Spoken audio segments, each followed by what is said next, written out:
आप सभी को हम सादर वंदन करते हैं, अभिनंदन करते हैं और स्वागत करते हैं। आज इस संस्कृतांतर विक्षा में हम सब उपस्थित हुए हैं।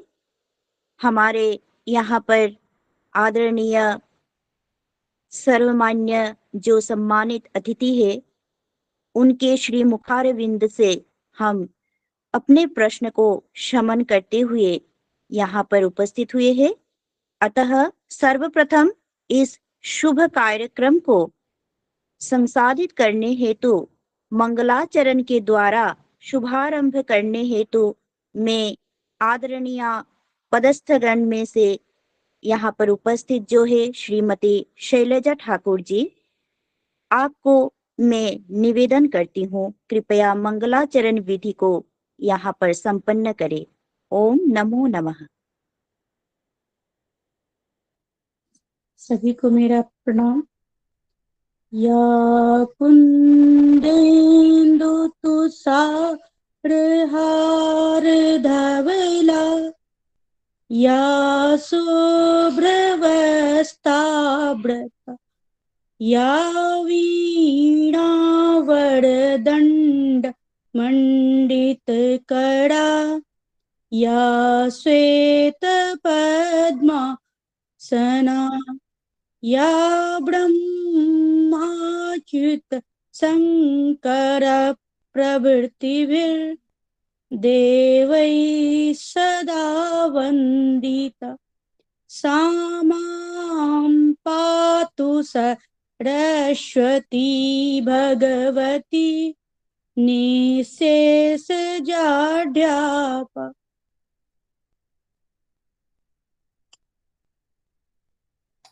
धन्यवादाः। सम्प्रति अस्मिन् कार्यक्रमे सर्वेषाम् अहं स्वागतं व्याहरामि। तत्र प्रामुख्येन अद्यतनीयः ये अतिथयः सन्ति तेषां कृते स्वागतं वर्तते। अस्य कार्यक्रमस्य प्रारम्भः सामान्यतया संस्कृत क्षेत्रे जायमानानि करिष्यमाणानि यानि कार्याणि सन्ति तदाधारीकृत्य एव अस्य आरम्भः जातः आसीत्। प्रायः वर्षत्रयं परिसमाप्तं। तत्र प्रामुख्येन उद्देश्यरूपे वर्तते संस्कृत क्षेत्रे अथवा भारतीय संस्कृति संदर्भितं यत्किमपि कार्यम् अस्ति तस्य प्रकटीकरणं। तत्र यत्र कुत्रचित् साहाय्यस्य आवश्यकता भवति तत्र सहायता भवेत्।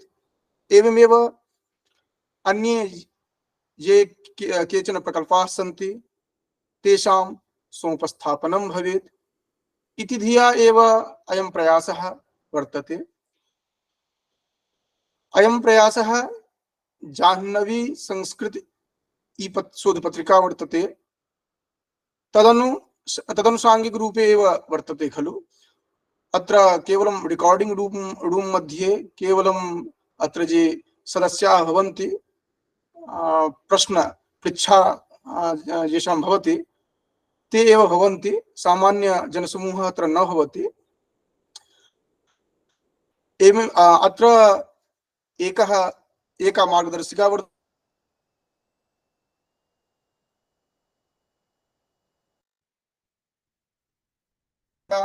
वर्तते। एवमेव प्रत्येकस्मिन् राज्ये एकः भवति संयोजकः, यः चिनोति तस्मिन् राज्ये के जनाः सन्ति ये कार्याणि कुर्वन्ति संस्कृत संदर्भितं कार्यं। तो एवं प्रकारेण प्रत्येकस्मिन् पक्षे एतस्य आयोजनं भवति। अस्मिन् पर्याये डॉक्टर जोगीन्द्र कुमार महोदयः अत्र वर्तते खलु। सामान्य रूपे यदा एतस्य संस्थापना जाता तस्मिन् समये एव निर्धारितः जातः यत् ये अतिथयः समागच्छन्ति तेषां परिचयः अत्र न दीयते, यतोहि तेषां परिचयः तेषां यानि कार्याणि विहितानि यानि कार्याणि भवन्ति तदाधारीकृत्य स्वयमेव जनाः ज्ञास्यन्ति। तो कार्यक्रमस्य अन्तिमे चरमे प्रभागे किं भवति, केचन प्रश्नाः भवन्ति, तत्र पुनः अनौपचारिकरूपे संवादः भवति। तो तन्मध्ये एव सर्वे ज्ञास्यन्ति यत् एते महानुभावः संस्कृतक्षेत्रे किं कृतवन्तः, अपि च किम् अग्रे करिष्यन्ति, तदनुगुणम् एव तेषां परिचयः भवति। एते तु बहुश्रुताः वर्तन्ते, तो एतेषां सन्दर्भे बहु किमपि वक्तव्यं नास्ति, यतोहि अहमपि हरियाणा प्रान्ते तत्र अहं प्रायः एकवर्षं यावत् तत्र अहम् आसम्। तो अहं सम्यक् रूपेण परिचितः आसम्। संस्कृतक्षेत्रे तु एते बहु प्रथितयशस्काः सन्ति, तो साक्षादेव एतेषाम् एव विवरणं भविष्यति, एतेषाम् एव वक्तव्यं वयं शृणुमः। अनेन सहैव अत्र ये सन्ति, ये अप्रत्यक्षरूपे, यतोहि तकनीकी सन्दर्भे ये राहुल महोदयः अपि च मनीष कुमारः वर्तते खलु, ते अपि प्रत्यक्षरूपे अस्माकं सहैव भवन्ति। तो एतेषां कृते अपि स्वागतं वचम् अहम् अत्र व्याहरामि। अनेन सहैव साक्षात् जिज्ञासा प्रशमनस्थले वयं गच्छामः। धन्यवादाः। धन्यवादः मन्नवैरः। अधुना अहमत्र वस्तुतः अस्माकं मुख्य संयोजिका महाभागाः सम्प्रति विशेष कार्यदायित्वरूपेण अत्र कार्यं कुर्वन्तः सन्ति, तत्र कुर्वत्यः अपि सन्ति। तत्र महाभागाः निवेद्यन्ते अत्र प्रश्नरूपेण। सर्वादौ प्रथमः प्रश्नः वर्तते, हरियाणा संस्कृत अकादमी द्वारा प्राप्त पुरस्कृत संस्कृत पुस्तक के माध्यम से आपने समाज को क्या संदेश देना चाहा है? अयमेव प्रश्नः मान्याः कृपया उपशमनं कुर्वन्तु इति सविनयं सश्रद्धम् अनुरोधं वर्तते। ओम नमो नमः।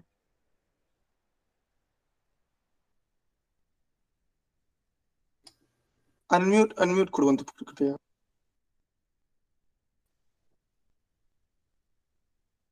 सर्वेभ्यो नमो नमः। जी, हरियाणा संस्कृत अकादमी से पुरस्कृत मेरी पुस्तक है जीवन सौरभम।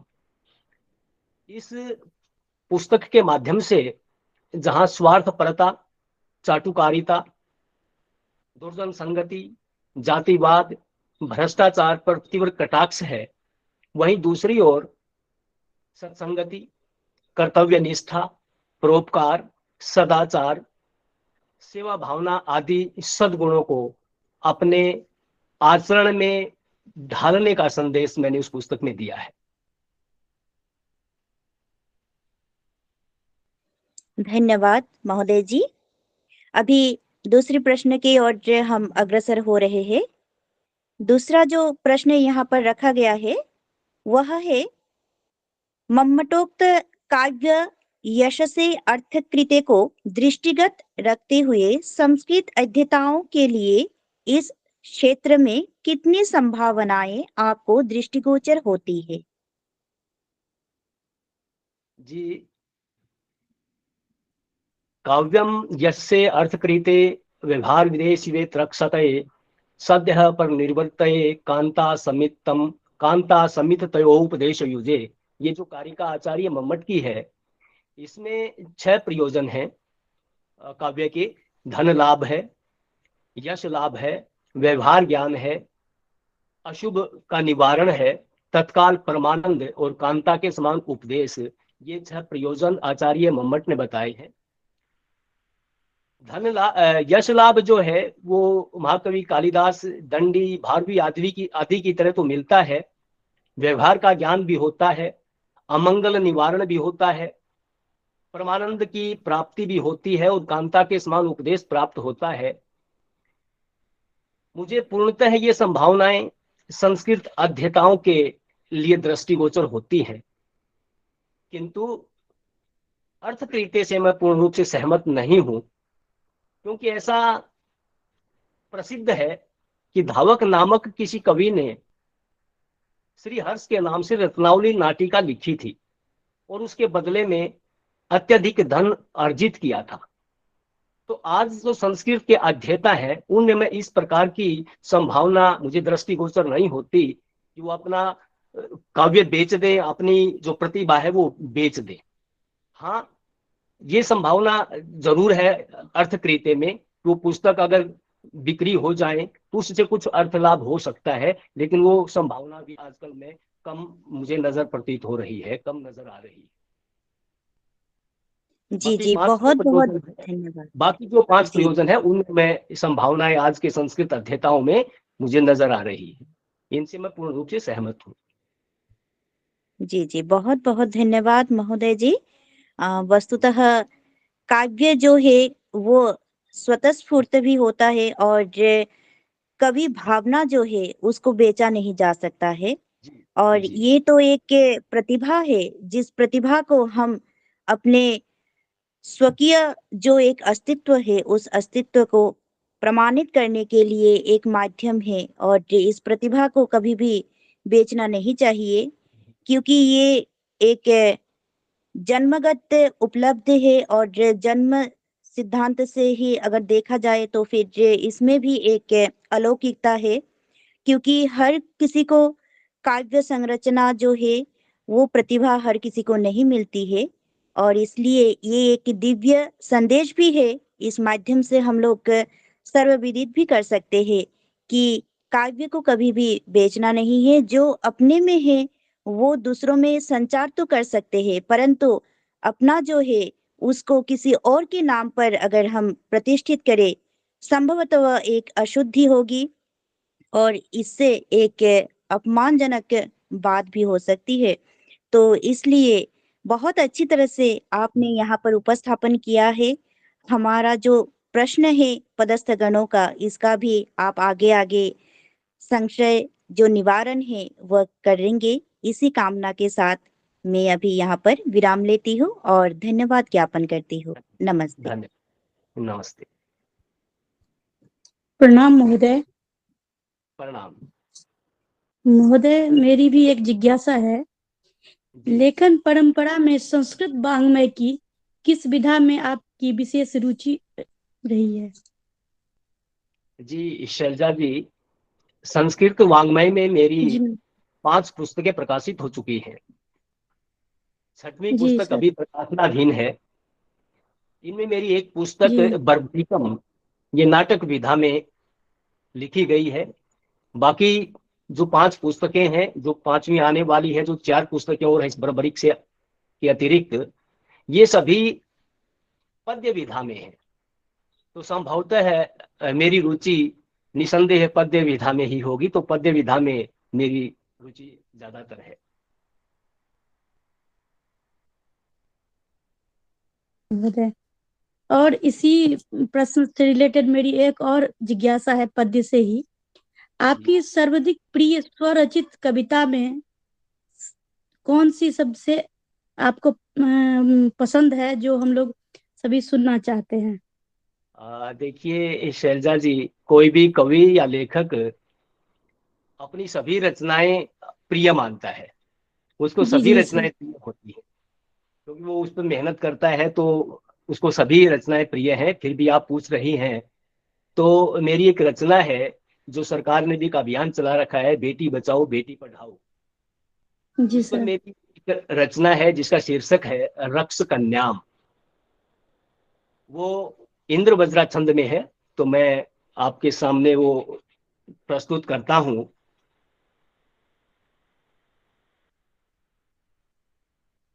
रचना है रक्ष कन्याम। कन्या हि शोभा सततं गृहस्य लक्ष्मी प्रतिष्ठा ननुषैव कीर्तिः कन्यैव मूलं खलु जीवनस्य तस्माद्धि कन्यां जगतीह रक्ष। गेहस्य नीडे चटकेव नूनं हर्षैर्निवासं कुरुते हि कन्या त्यक्त्वा समृद्धिं चान्यगृहं प्रयाति तत्रापि सा यच्छति नित्यमानम्। अर्थो हि कन्या प्रकीय एव नो संशयः कोऽपि सुसत्यमेतत्। मातुः पितुः सा हृदयस्य खण्डं ज्ञात्वा हि चैवं खलु रक्ष कन्याम्। वाञ्छन्ति सर्वे हि सुतान्न सूनुः जानन्ति तेनैव कदापि नूनं कन्यां विना नैव वधूर्हि लोके तस्माद्धि कन्यां जगतीह रक्ष। आत्मास्ति कन्या हि गृहद्वयस्य चानादरः क्वापि भवेन्न तस्याः भ्रूणस्य हत्या परमं हि पापं संरक्ष्य वै पाठय सर्वकन्याः संरक्ष्य वै पाठय सर्वकन्याः। जी धन्यवाद। जी महोदय, ये आपका पद्य बहुत ही प्रेरणादायक है, बहुत ही सुंदर लगा हमें भी। इसको धन्यवाद। हम भी सीखने का वो करेंगे, प्रयास करेंगे सर। बहुत बिल्कुल। अच्छा था ये। ठीक है सर, बहुत बहुत धन्यवाद। धन्यवाद जी, नमस्कार।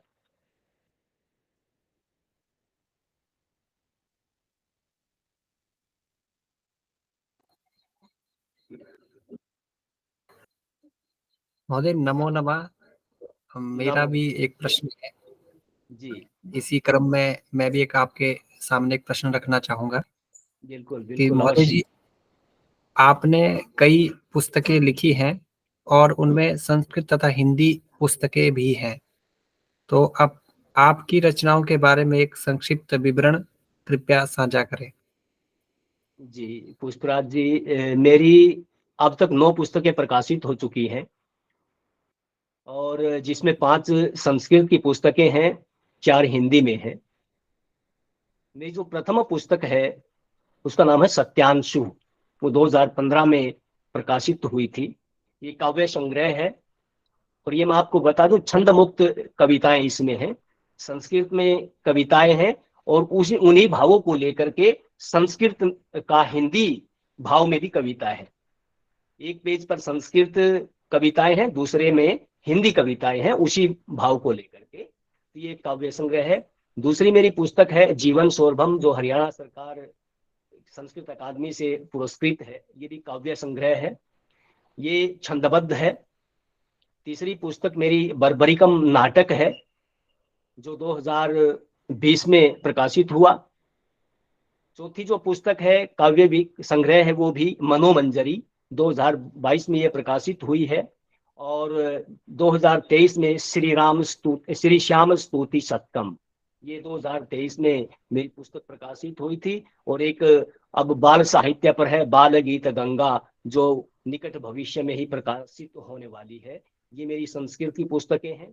4 पुस्तकें मेरी हिंदी में प्रकाशित हो चुकी हैं, जिसमें मेरी प्रथम हिंदी की पुस्तक है वो है श्रीमद् भगवत गीता के जो 700 श्लोक हैं वो मैंने दोहों के रूप में लिखे हैं। तो गीता दोहावली नाम से वो पुस्तक है, 2021 में वो प्रकाशित हुई थी। दूसरी मेरी पुस्तक है अनुपमा, इसमें नारी के विविध रूपों पर है कि नारी माता के रूप में कैसी है, पत्नी के रूप में, बहन के रूप में, बेटी के रूप में। इसमें अलग अलग छंदों में सभी स्त्रियों के रूपों पर, नारी के रूपों पर छंदबद्ध कविताएं हैं। तो ये पुस्तक मेरी 2021 में प्रकाशित हुई थी। तीसरी मेरी पुस्तक है मुझे प्यार चाहिए, ये कहानी संग्रह है। इसमें एक बेटी, आज बेटी के साथ जो दुर्दशाएं हो रही हैं उनको लेकर के एक बेटी की ये मांग है कि मुझे प्यार चाहिए। ये टाइटल मैंने इसको, शीर्षक मैंने इसमें दिया है कि एक बेटी कह रही मुझे प्यार चाहिए। ये 2022 में प्रकाशित एक कहानी संग्रह है। और एक 2023 में मेरी पुस्तक आई है गूंजे मेरे गीत, उसमें गीत हैं, देशभक्ति गीत भी हैं अन्य प्रेरणादायी गीत भी उसमें शामिल हैं। तो ये मेरी हिंदी की 4 पुस्तकें हैं। तो कुल 9 पुस्तकें प्रकाशित हो चुकी हैं, 10वीं अभी निकट भविष्य में प्रकाशित होने जा रही है। जी जी महोदय, धन्यवाद। धन्यवाद। बहुत बहुत धन्यवाद। वस्तुतः हम सभी विदित है कि महोदय जी निरंतर ही संस्कृत साधना के साथ साथ जो राष्ट्रभाषा हिंदी है, उस भाषा के उत्थान के लिए भी, उस साहित्य के भंडार को और भी उजागर करने के लिए निरंतर प्रयासरत है और अहर्निश कार्य दायित्व को संभालते हुए आज हम सब के बीच उपस्थित है। और इसी प्रश्न श्रृंखला में आगे बढ़ते हुए एक और प्रश्न यहाँ पर रखा जा रहा है। महोदय जी, संस्कृत अध्येता होने के नाते अध्ययन और प्रतिभा का समावेशन कर आपने व्यक्तिगत रूप से संस्कृत सेवार्थ किन प्रकल्पों को क्रियान्वित किया है, कृपया साझा करें। जी, बड़ा अच्छा प्रश्न आपने किया है। और डॉक्टर सागरिका जी ने तो मेरा 1-2 गीत गाया भी है हिंदी में। मैं बड़ा आभारी हूँ इनका। जी, संस्कृत न केवल सभी भाषाओं की जननी है, अपितु शुद्ध वैज्ञानिक व परिष्कृत भाषा है। संस्कृत का विद्यार्थी होने के नाते संस्कृत से मेरा गहरा लगाव रहा है। संस्कृत से ही मेरी आजीविका चल रही है, अतः संस्कृत की सेवा करना मेरा परम दायित्व है। मैं संस्कृत में 6 पुस्तकें लिख चुका हूँ, जो संस्कृत रूपी यज्ञ में थोड़ी आहुति देने का कार्य करती है। और ये कार्य मेरा निरंतर जारी भी है। इसके अतिरिक्त शोध पत्र के माध्यम से, सेमिनार से, किसी भी शुभ अवसर पर या किसी शुभ दिन पर मैं अनवरत संस्कृत साधना में लगा रहता हूँ, कुछ न कुछ लिखता रहता हूँ और सोशल मीडिया पर भी उनको प्रसारित करता हूँ। संस्कृत के श्लोकों को गीत के रूप में लिख करके या हिंदी फिल्मों या हरियाणवी हिंदी फिल्मों के गीत या हरियाणवी जो गाने हैं उनको संस्कृत में अनुवाद करके मैं संस्कृत की सेवा करने का अल्प प्रयास करता रहता हूँ। ये प्रकल्प कुछ मैंने आपको बताए हैं और मैं थोड़ा एक उदाहरण भी आपके सामने प्रस्तुत करना चाहूंगा कि जो संस्कृत के श्लोक हैं उनको किस प्रकार में बच्चों में रुचि पैदा करने के लिए उनको गीत के माध्यम से उनको बताता हूँ। जैसे हमारा एक हितोपदेश में श्लोक आता है, काव्य शास्त्र विनोदेन कालो गच्छति धीमताम वैसनेन च मूर्खानाम निद्रया कलहेन वा।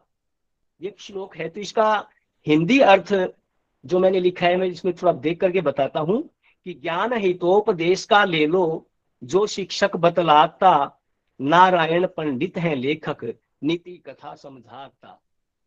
बुद्धिमान और मूर्ख जन का समय बीतता कैसे, बुद्धिमान और मूर्ख जन का समय बीतता कैसे, विष्णु शर्मा राजपुत्रों को सदा सिखाता ऐसे।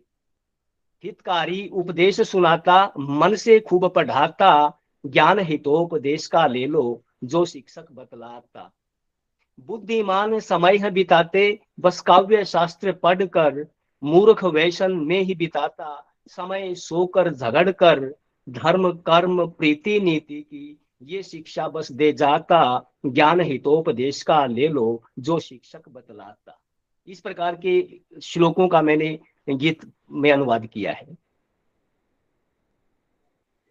वाह, बहुत बहुत धन्यवाद। बहुत प्रेरणामूलक है और ये एक अभिनव पंथा में मानती हूँ कि हितोपदेश से संस्कृत का जो उपदेश मूलक वाणी है, उन वाणियों को आपने समेट कर हिंदी में अनुवाद करते हुए बहुत अच्छी तरह से बच्चों को सरल से सरलतम उपाय के माध्यम से ही, और आपने यहाँ पर जो संस्कृत का प्रचार प्रसार का अभिनव पंथा अपनाया है, इसके लिए हम सभी की ओर से हार्दिक हार्दिक अभिनंदन ज्ञापन करते हैं।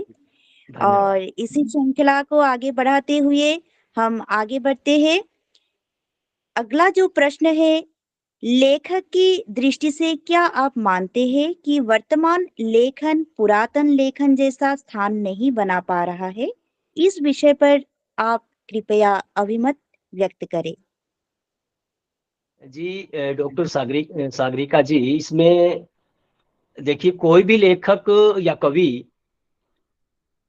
जब अपनी रचना करता है तो या तो वो प्राचीन ग्रंथों को आधार मान करके रचना करता है, या समाज में घटित होने वाली घटनाओं को ध्यान में रख करके अपनी रचनाएं करता है।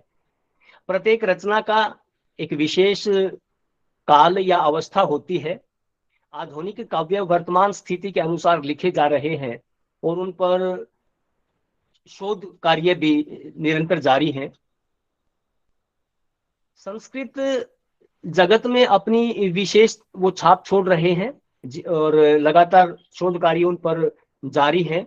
लेकिन मैं ये अवश्य कहूंगा कि पुरातन लेखन से आज कुछ भी अछूता नहीं है। और वैदिक साहित्य से लेकर के लौकिक संस्कृत यथा रामायण, गीता, समृतियां, दर्शन, विदुर नीति, चाणक्य नीति आदि ऐसे ग्रंथ हैं जो सर्वदा सर्वथा अद्वितीय है एवं प्रासंगिक भी है। अतः मेरा मानना यह है कि वर्तमान लेखन पुरातन लेखन जैसा स्थान अभी नहीं बना पाया है, ऐसा मेरा मत है।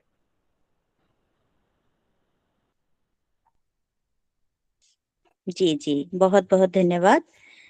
यह एक तो वास्तविक ही है, क्योंकि यदि हम शास्त्र को छोड़ दे या फिर पुरातन जितने काव्य ग्रंथ है उन सभी को छोड़ दे, तो भारतीय सभ्यता संस्कृति कह लीजिए, भारतीय एकता जो है, उन सभी का जो एक दर्पण होता है, उस दर्पण को तोड़ देना जैसा हो जाएगा।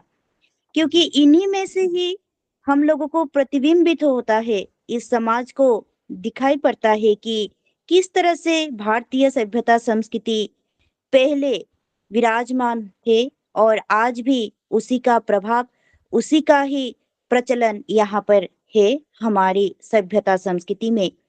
और इसी तरह से यदि हम लोग आगे बढ़ते हैं, तब जाकर हम लोगों को जो एक साहित्य का जो भंडार को उजागर करने की जो प्रथा है, उस प्रथा को हम लोग आगे ले जा सकते हैं।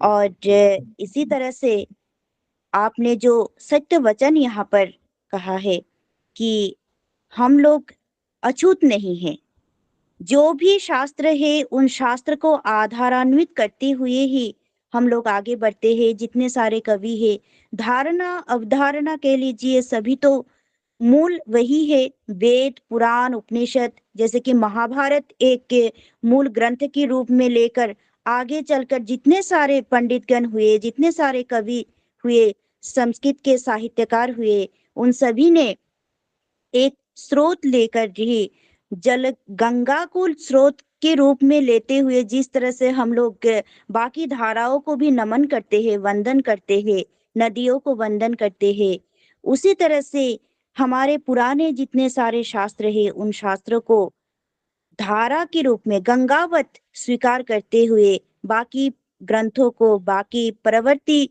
जितने सभी है, उन सभी ने जो भी रचनाएं की है उन सभी रचनाओं को हम उपगंगा के रूप में ही स्वीकार कर सकते हैं। तो इसलिए अति उत्तम, बहुत उत्तम विचार भी है आपका। और साथ ही इसी तरह से जितना डटोला जा रहा है, जितना ही हम लोग अपने अपने प्रश्नों को उत्थापन करते हुए आपके माध्यम से जो क्षमता पूर्वक उत्तर हम लोगों को प्राप्त हो रहा है, इसी से आपकी जो विद्वत्ता है वो प्रतिपन्न हो जा रहा है। और इसके लिए हम लोग भी अत्यंत उत्सुक है। और इसी क्रम में हम और 2 प्रश्न यहाँ पर उपस्थापन करना चाहते हैं। तो मेरा पहला प्रश्न है कि महोदय जी, आप जीवन में संस्कृत भाषा को किस प्रायोगिक क्षेत्र के लिए उपयोगी मानते हैं? कृपया यहाँ पर साझा करें। नमस्ते। डॉक्टर भट्टाचार्य जी, बड़ा सुंदर और अच्छा प्रश्न है। निसंदेह संस्कृत भाषा जितनी समृद्ध व परिष्कृत है, इसको जानने वाला या समझने वाला व्यक्ति का जीवन भी उतना ही समृद्ध व सुसंस्कृत है। जितनी हम संस्कृत भाषा को जानेंगे समझेंगे उतना ही उसका जीवन परिष्कृत होता जाएगा, उसका जीवन समृद्ध होता जाएगा। रोजगार की दृष्टि से भी संस्कृत में अनेक विकल्प हैं, लेकिन मैं संस्कृत को चारित्रिक, सामाजिक, नैतिक और सांस्कृतिक क्षेत्र में उपयोगी मानता हूं। संस्कृत अमृत है, क्योंकि ये संस्कृत वास्तव में हमें जीना सिखाती है, संस्कार देती है। तो इसलिए मैं सबसे ज्यादा उपयोगी इसको, संस्कृत भाषा को चारित्रिक, सामाजिक, नैतिक और सांस्कृतिक क्षेत्र में उपयोगी मानता हूं। वास्तव में एक पल के लिए हम ये भी मान लें कि संस्कृत में रोजगार नहीं, हालांकि अनेक विकल्प है रोजगार के भी, लेकिन सबसे ज्यादा इसका उपयोग है वो हमें ये जीना सिखाती है, हमें संस्कार देती है। जी, बहुत बहुत धन्यवाद। ये जो संस्कृत शब्द से ही हम लोगों को प्रतीत होता है कि हम सुसंस्कृत है, हम एक सभ्य जाति में पढ़ते हैं। संस्कृत भाषा जिसको आती है, प्रमाणित है, प्रतिपादित भी है, प्रतिपन्न भी किया गया है कि संस्कृत भाषा की ज्ञान रखने वाले जो व्यक्ति होते हैं, कुछ और ना हो परंतु अंतरात्मा से वे जुड़े हुए होते हैं। उनको यह भलीभांति ज्ञात होता है कि जन कल्याण हमारा लक्ष्य है और मानवता ही हमारा मूल चरित्र है। ये बात संस्कृत के माध्यम से ही पता चलता है। संस्कृत में ही जीवन दर्शन और संस्कृत में ही जीवन का जो आराधन है वह प्रतिबिंबित होता है। संस्कृत के शास्त्र यही हमें सिखाते हैं कि संस्कृत का ज्ञान अत्यावश्यक है जीवन को प्रतिफलित करने के लिए, उजागरित करने के लिए और जीवन को सार्थक बनाने के लिए। इसलिए आपने भी बहुत अच्छी तरह से एक अत्यंत मूल्यवान बात यहाँ पर बताए है कि संस्कृत हमें वो सिखाते हैं जो विश्व की कहीं पर भी हमको सीखने के लिए नहीं मिलेगा। तो इसलिए बहुत उचित बात है यह। और जनमानस पर जो भी संस्कृत के विरोध करते हैं, विरोधितामूलक एक विचार रहता है समाज में कि संस्कृत लुप्तप्राय भाषा है और संस्कृत भाषा का कोई मूल नहीं है, तो उन लोगों के लिए एक दृढ़ संदेश आपके माध्यम से प्रेरित होता जा रहा है कि संस्कृत है तो संस्कृति है, संस्कृत है तो हम है। तो बहुत बहुत धन्यवाद इसके लिए। अभी दूसरा प्रश्न जो है वो मैं यहाँ पर रखना चाहूंगी। महोदय जी, आपको संस्कृत के क्षेत्र में जितना सम्मान प्राप्त हुआ है उससे आप युवाओं को संस्कृत के प्रति रुचि रखने हेतु किस प्रकार परामर्श देंगे, कृपया साझा करें। जी, वास्तव में संस्कृत ने मुझे बहुत सम्मान दिया है। आप जैसे विद्वान या विदुषी से मेरी बात हो रही है, ये संस्कृत के कारण ही है। संस्कृत ने मुझे पहचान दी है। युवाओं को संस्कृत में रुचि रखने हेतु संस्कृत की सूक्तियों के माध्यम से, सूक्तियों को समझा करके जीवन को सफल बनाने का परामर्श देता हूं।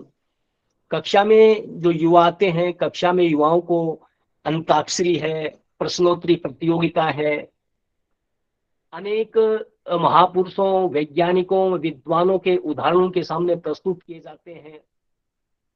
और जैसा कि आपने बताया अभी कि संस्कृतम भारतीय संस्कृतिश्च, संस्कृत है तो भारतीय संस्कृति है। भारतीय संस्कृति को अगर हमने खोजना है, जानना है, पढ़ना है तो संस्कृत का आश्रय हमें लेना पड़ेगा। संस्कृति ही संस्कृत आश्रया। मैं पहले भी बता चुका हूं कि जो गीत है, हिंदी फिल्मों के गीत, वो मैंने काफी उनका हिंदी फिल्मों के गीतों का संस्कृत में अनुवाद किया है। उनके माध्यम से भी बच्चों को प्रेरित करता हूं। गीत गाते भी हैं बच्चे, लिख करके देता हूं और उनका उसमें थोड़ा रुचि उनकी और बढ़ जाती है। देश विदेश विकल्प तो इसके बहुत ज्यादा है, नौकरी के तो, सर्विस के तो, बहुत ज्यादा विकल्प संस्कृत में है, वो उनके साथ साथ देश विदेश में भी संस्कृत का क्या योगदान है उनके माध्यम से, और बच्चों को अनेक प्रकार की प्रेरित कहानियां या प्रेरणास्पद जो प्रसंग हैं वो बता करके मैं चाहता हूं कि बच्चों में कुछ रुचि पैदा कर सकूं, और इसका संस्कृत के प्रति जो रुझान है उनका, उसमें कुछ बदलाव ला सकूं, उनको परामर्श दे सकूं, और संस्कृत के प्रति उनका लगाव जो है वो बना सकूं, ऐसा मैं प्रयास करता हूं। जी जी, धन्यवाद। आपका प्रयास सर्वदा ही प्रशंस्य है, सराहनीय है, क्योंकि मैंने भी देखा है बहुत उन्नत माध्यम से ही, उन्नत विधा को अपनाते हुए आपने, जैसे कि गीत के माध्यम से जो आपने बताया भी है, आपकी कृपा भाजन हूँ मैं, और आपकी कृपा से ही मैंने एक दो गुनगुनाए भी है गाना जो आपके रचित है। तो इसलिए मैं भी अत्यंत इस बात को डट कर बोल सकती हूँ, क्योंकि संस्कृत भाषा में ही सब कुछ है। यदि संस्कृत भाषा में ही सब कुछ है, संस्कृत में ही सब कुछ है, तो फिर संस्कृत के माध्यम से भी हम हर विधा को अपना सकते हैं, हर कर्म संस्थापन को हम संस्कृत के माध्यम से अपना कर अपने जीवन को और भी उन्नत कर सकते हैं। और भी कर्म संस्थापन के माध्यम से, जैसे कि हम लोग जानते हैं कि आयुर्वेद कह लीजिए तो चिकित्सा विभाग के ओर चले जाते हैं, या फिर जो ज्योतिष के माध्यम से भी हम लोग कह ले तो उसमें भी क्या होता है, ग्रह नक्षत्र के संबंधित जितने सारे विभाग होते हैं जो कर्म संस्थापन के लिए जोड़ा जाता है, उन विभागों में भी हम लोग अंतर्भुक्त कर सकते हैं युवाओं को भी। और साथ में इन वस्तुओं को, वस्तुतः क्या है, संस्कृत एक पंडितों का भाषा है, ये समझकर, ये जो सोच है, ये जो विचार है, इस विचार को बदलने के लिए अभी हम लोगों को और भी आगे काम करना पड़ेगा। और इस विचार को बदलने के लिए आपने जो धारा अपनाए हैं, उस धारा को हम सर्वतोमुख से ही वंदन करते हैं और स्वीकार भी करते हैं। आपने बहुत अच्छी तरह से संस्कृत कर्म संस्थापन के लिए भी एक महत्वपूर्ण विषय है, ऐसा जो एक विषय है, जो एक आपने सूचना दी है, वो भी बहुत सराहनीय है। और इसी के लिए ही हम हृदय तल से सभी पदस्थ गणों की ओर से धन्यवाद भी ज्ञापन करना चाहते हैं आपको।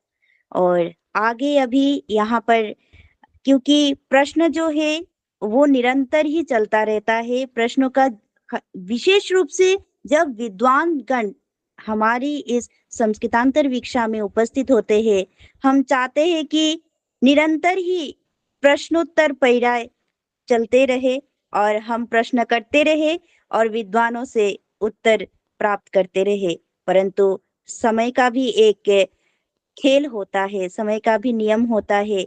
समय सर्वदा ही खींचता है कि मैं आ गया हूँ और अभी आप आगे बढ़िए, ताकि आगे का जो कार्यक्रम है वो चलता रहे।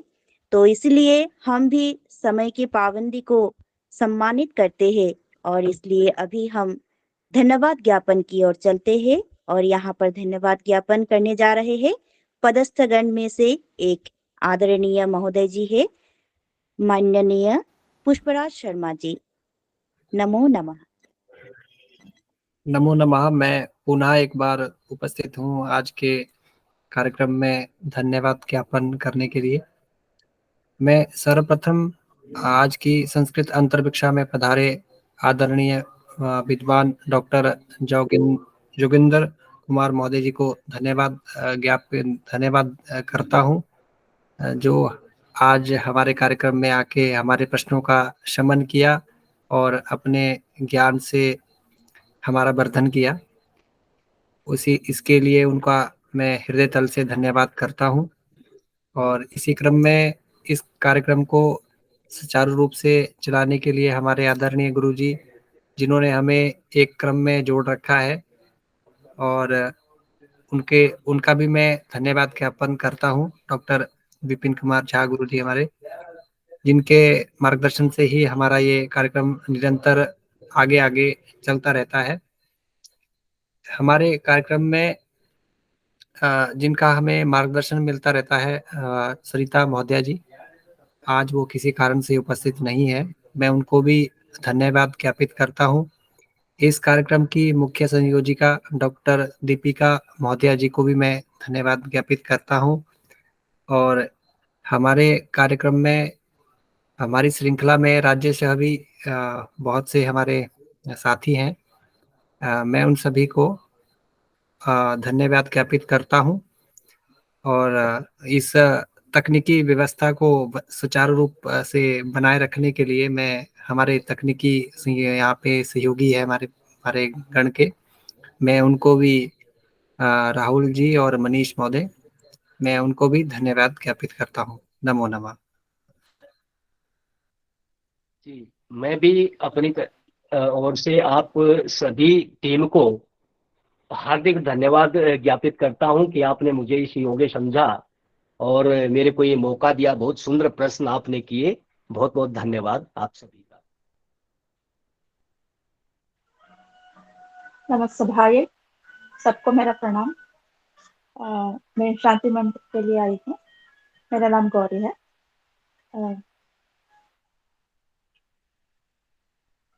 सर्वे भवन्तु सुखिनः, सर्वे सन्तु निरामयाः, सर्वे भद्राणि पश्यन्तु, मा कश्चित् दुःखभाग् भवेत्।